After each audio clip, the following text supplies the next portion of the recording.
മിശിഹായിൽ ഏറ്റവും സ്നേഹം നിറഞ്ഞവരെ, എന്തായിരിക്കണം നമ്മുടെ വിശ്വാസം? അല്ലെങ്കിൽ നമ്മുടെ വിശ്വാസ ജീവിതത്തിൻ്റെ ആഴം എന്തുമാത്രമായിരിക്കണമെന്ന് ശതാധിപൻ്റെ ഭൃത്യനെ സുഖപ്പെടുത്തുന്നതിലൂടെ ഈശോ നമ്മെ പഠിപ്പിക്കുകയാണ്. ഈ വചനത്തിൻ്റെ ആഴങ്ങളിലേക്ക് കടക്കുന്നതിന് മുൻപ് അറിയണം, ആരായിരുന്നു ഈ ശതാധിപൻ? 100 പേരടങ്ങുന്ന സൈന്യത്തിൻ്റെ നേതാവാണ് ശതാധിപൻ.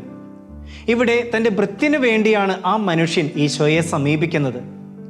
ഭൃത്യനായതുകൊണ്ട് തന്നെ ഒരു അടിമയാകാനാണ് സാധ്യതയും. അടിമയ്ക്ക് നിയമപരമായി ഒരു അവകാശവുമില്ല.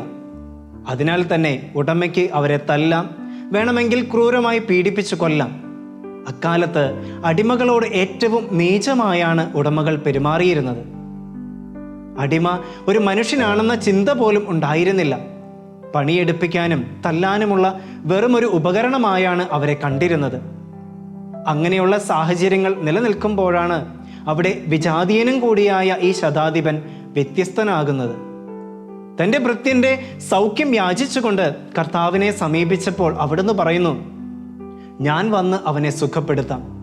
പക്ഷേ ശതാധിപൻ ഒരു അന്യമതക്കാരനും യേശു ഒരു യഹൂദനുമായിരിക്കെ അന്നത്തെ നിയമമനുസരിച്ച് അന്യമതസ്ഥരുടെ താമസ സ്ഥലം യഹൂദർക്ക് അശുദ്ധമാണ്. അവിടെ അവർ പ്രവേശിക്കാൻ പാടില്ല. ഇങ്ങനെയുള്ള നിയമങ്ങൾ നിലനിൽക്കെ യേശു അതൊന്നും വകവയ്ക്കുന്നവനല്ല എന്നറിഞ്ഞിട്ടും മതവികാരം വ്രണപ്പെടാതിരിക്കാൻ ശതാധിപൻ എളിമയോടെ യേശുവിനെ നോക്കി പറയുകയാണ്, കർത്താവേ, നീ എൻ്റെ ഭവനത്തിൽ പ്രവേശിക്കാൻ ഞാൻ യോഗ്യനല്ല. തുടർന്ന് തൻ്റെ വിശ്വാസ പ്രഖ്യാപനമാണ്, നീ ഒരു വാക്ക് ഉച്ചരിച്ചാൽ മാത്രം മതി, എൻ്റെ ഭൃത്യൻ സുഖം പ്രാപിക്കും.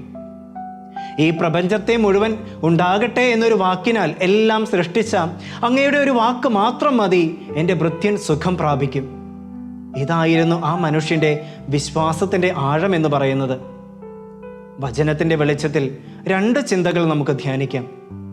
ഒന്നാമതായി, വിശ്വാസം അത് ദൈവത്തിൻ്റെ ഏറ്റവും വലിയ ദാനങ്ങളിൽ ഒന്നാണ്.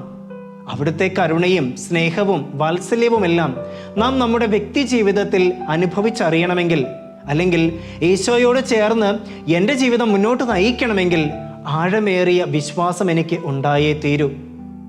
വിശ്വാസം എന്നത് നാം ദൈവത്തോട് കാണിക്കുന്ന ഒരു പ്രത്യുത്തരമാണ്. ആ ആഴമായ വിശ്വാസമാണ് തൻ്റെ ഭൃത്യനെ സൗഖ്യത്തിലേക്ക് നയിച്ചതും.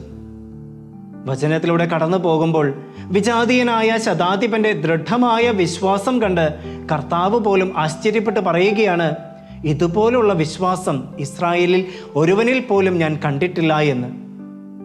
വചനത്തിന്റെ അവസാന ഭാഗങ്ങളിലേക്ക് വരുമ്പോൾ ഈശോ പറയുന്ന ഒരു കാര്യമുണ്ട്, വിജാതീയർക്കായിരിക്കാം രക്ഷയുടെ സാധ്യതയെന്ന്. കാരണം യഹൂദജനം കരുതിയത് തങ്ങൾ യഹൂദജനമായതുകൊണ്ട് തന്നെ നേരത്തെ തന്നെ രക്ഷിക്കപ്പെട്ട് കഴിഞ്ഞു എന്ന് തന്നെയായിരുന്നു. പക്ഷേ അതിനെയെല്ലാം മറികടക്കുന്ന കരുണയുടെ സ്പർശം വിജാതീയർക്ക് ലഭിക്കുകയാണ്. ഒരുപക്ഷെ നാം ചിന്തിക്കുന്നുണ്ടാകും, ഒരു ക്രിസ്ത്യാനിയായി ജനിച്ചതുകൊണ്ട് എനിക്ക് നിത്യരക്ഷ ഉറപ്പിക്കാം എന്ന്. കൂദാശകൾ സ്വീകരിച്ചത് കൊണ്ട് മാത്രം എൻ്റെ രക്ഷ ഞാൻ നേടിയെന്ന് ചിന്തിക്കുന്നവരുമുണ്ടാകും. പക്ഷേ എൻ്റെ രക്ഷയുടെ അടിസ്ഥാനം അല്ലെങ്കിൽ മാനദണ്ഡം എന്ന് പറയുന്നത് ഈശോയിലുള്ള ആഴമായ വിശ്വാസം തന്നെയാണ് എന്ന് വചനം നമ്മെ ഓർമ്മപ്പെടുത്തുകയാണ്. പ്രിയമുള്ളവരെ, ഈശോ എൻ്റെ വിശ്വാസം കണ്ട് ആശ്ചര്യപ്പെടാൻ സാധ്യതയുണ്ടോ? ശതാധിപനെ പോലെ അത്രമേൽ ആഴമായ വിശ്വാസത്തോടെ ദൈവത്തോട് പ്രത്യുത്തരം നൽകാൻ എനിക്ക് സാധിക്കുന്നുണ്ടോ? എൻ്റെ വിശ്വാസം എത്രത്തോളം ഈശോയുമായുള്ള അടുപ്പം വളർത്തുന്നുണ്ട്? ഈ ചോദ്യങ്ങൾക്കുള്ള ഉത്തരമാണ് നാം ഇന്ന് കണ്ടെത്തേണ്ടത്. രണ്ടാമതായി, വചനത്തിലൂടെ കടന്നു പോകുമ്പോൾ നമുക്ക് കാണാൻ കഴിയുന്ന ഒരു കാഴ്ചയാണ്, സൈന്യങ്ങളുടെ നേതാവായ ഈ ശതാധിപൻ തൻ്റെ ഭൃത്യനു വേണ്ടി കർത്താവിൻ്റെ മുമ്പിൽ വന്ന് യാചിക്കുന്നു. ഒന്ന് ആലോചിച്ച് നോക്ക്, ഈ സത്പ്രവൃത്തിയുടെ ആവശ്യം ഇവിടെ ഉണ്ടായിരുന്നോ? ഇല്ല എന്ന് വേണം പറയാൻ. കാരണം അവൻ ഒരു അടിമയാണ്. അതുകൊണ്ട് ഉടമയ്ക്ക് അവൻ്റെ മേൽ എല്ലാ അവകാശവുമുണ്ട്.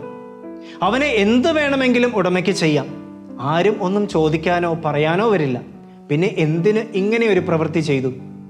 അവിടെയാണ് ആ മനുഷ്യൻ മറ്റുള്ളവരിൽ നിന്നും വ്യത്യസ്തനാകുന്നത്. എളിമയും കരുണയും നിറഞ്ഞ മനോഭാവമുള്ള ശതാധിപനെയാണ് വചനത്തിൽ നമുക്ക് കാണാനായിട്ട് കഴിയുക. ചെറിയവനെന്നോ തൻ്റെ കീഴിൽ ജോലി ചെയ്യുന്ന അടിമയെന്നോ നോക്കാതെ സഹായിക്കാനുള്ള മനസ്സുള്ളവനാണ് വചനത്തിലെ ഈ ശതാധിപൻ. ഈ മനുഷ്യൻ നമുക്ക് മാതൃകയാകുന്നത് ഇപ്രകാരമാണ്. നമ്മുടെ ഇടയിൽ തന്നെ വർഷങ്ങളായി രോഗികളായി കഴിയുന്നവരുണ്ട്. മാനസികവും ശാരീരികവുമായ അസ്വസ്ഥതകളിലൂടെ കടന്നു പോകുന്നവരുണ്ട്. മദ്യം, മയക്കുമരുന്ന് പോലെയുള്ള ദുശീലങ്ങളിൽ കഴിയുന്നവർ, ജീവിതം മടുത്തു എന്ന പേരിൽ ആത്മഹത്യയുടെ വക്കിലെത്തി നിൽക്കുന്നവരുണ്ട്. ഇങ്ങനെ തെറ്റിൽ നിന്നും തെറ്റുകളിലേക്ക് പോയിക്കൊണ്ടിരിക്കുന്ന അനേകം യുവാക്കളുണ്ട് നമ്മുടെ ഇടയിൽ തന്നെ. മാത്രവുമല്ല, ഇത്തരം ദുശീലങ്ങളിൽ നിന്നും തീർത്തും മോചനം നേടാൻ ആഗ്രഹിച്ചിട്ടും അതിനും കഴിയാതെ വിഷമിക്കുന്നവരും നമ്മുടെ ഇടയിൽ തന്നെയുണ്ട്. പ്രിയമുള്ള മക്കളെ, വിഷമിക്കേണ്ട. പകരം സുവിശേഷത്തിലെ ശതാധിപന്റെ മനോഭാവം നമുക്ക് ഉണ്ടായാൽ മതി.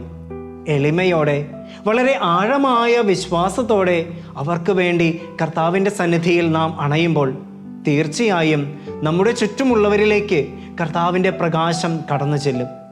സങ്കടങ്ങളുടെയും വേദനകളുടെയും പ്രതിസന്ധികളുടെയും നിമിഷങ്ങളിൽ നമ്മുടെ ആത്മാർത്ഥതയോടെയുള്ള ആ ആഴമായ വിശ്വാസത്തോടെയുള്ള പ്രാർത്ഥനകൾ അവർക്ക് ജീവിതത്തിൽ ആശ്വാസവും മനസ്സിന് സമാധാനവും അനുഗ്രഹങ്ങളും സമ്മാനിക്കാൻ സാധിക്കും. നമുക്ക് നമ്മെ തന്നെ ഒന്ന് ആത്മശോധന ചെയ്യാം. എൻ്റെ വിശ്വാസ ജീവിതത്തിൽ ദിനം പ്രതിയുള്ള വളർച്ച സംഭവിക്കുന്നുണ്ടോ? എൻ്റെ വിശ്വാസവും പ്രാർത്ഥനയും വഴി എനിക്കും മറ്റുള്ളവർക്കും ദൈവാനുഭവത്തിലേക്ക് കടന്നു വരാൻ സഹായകരമാകുന്നുണ്ടോ? മറ്റുള്ളവരുടെ ജീവിതാവസ്ഥകളിൽ അവർക്ക് തുണയാകാനും ആശ്വാസം പകരാനും എനിക്ക് സാധിക്കുന്നുണ്ടോ? നമ്മളെല്ലാവരും നന്നായി പ്രാർത്ഥിക്കുന്നവരാണ്. എന്നാൽ യോഹന്നാന്റെ സുവിശേഷം 17-ാം അധ്യായത്തിൽ ഈശോ തനിക്ക് വേണ്ടിയും തൻ്റെ ശിഷ്യഗണത്തിനു വേണ്ടിയും ലോകം മുഴുവനു വേണ്ടിയും പ്രാർത്ഥിച്ചതുപോലെ നാം മറ്റുള്ളവർക്ക് വേണ്ടി, ലോകത്തിൽ സമാധാനവും സന്തോഷവും ഉണ്ടാകാൻ വേണ്ടി കർത്താവിൻ്റെ സന്നിധിയിൽ പ്രാർത്ഥിക്കാറുണ്ടോ? നമുക്ക് പ്രാർത്ഥിക്കാം. ഈശോയെ, എൻ്റെ വിശ്വാസം വർദ്ധിപ്പിക്കണമേ. അങ്ങയിലുള്ള എൻ്റെ ആഴമായ വിശ്വാസം അനേകർക്ക് രോഗസൗഖ്യവും മാനസാന്തരവും ലഭിക്കുന്നതിന് കാരണമായി തീരട്ടെ. ആമേൻ.